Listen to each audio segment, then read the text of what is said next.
The Treaty of Varkisa ended the December fighting, da the Kemvriana, but failed to pave the way for a politically functional Greece, that is, one that would give the defeated left a share of political power and a social role.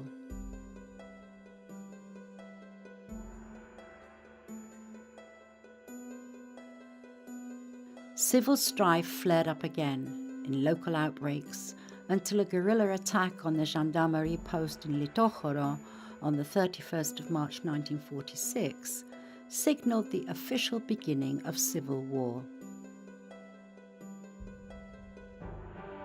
Meanwhile, EAM decided to boycott the elections taking place that day in protest against the persecution of its followers in the provinces, to which the gendarmerie turned a blind eye.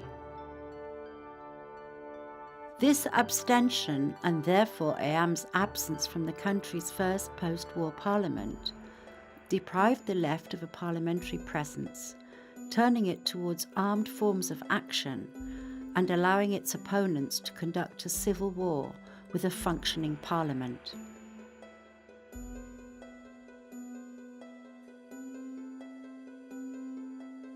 Military operations, at first undecided, gradually turned in favour of the National Army, with military and financial support from the United States of America, which had taken over that role from a financially exhausted Great Britain.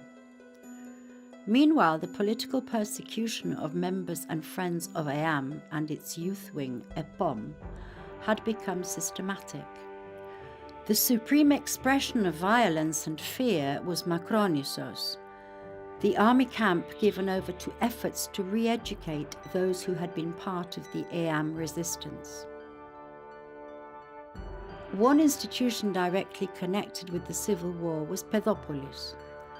Facilities scattered across the country took in children primarily from villages where the fighting was fiercest, and which were evacuated in order to prevent the replenishment of the Republican Army.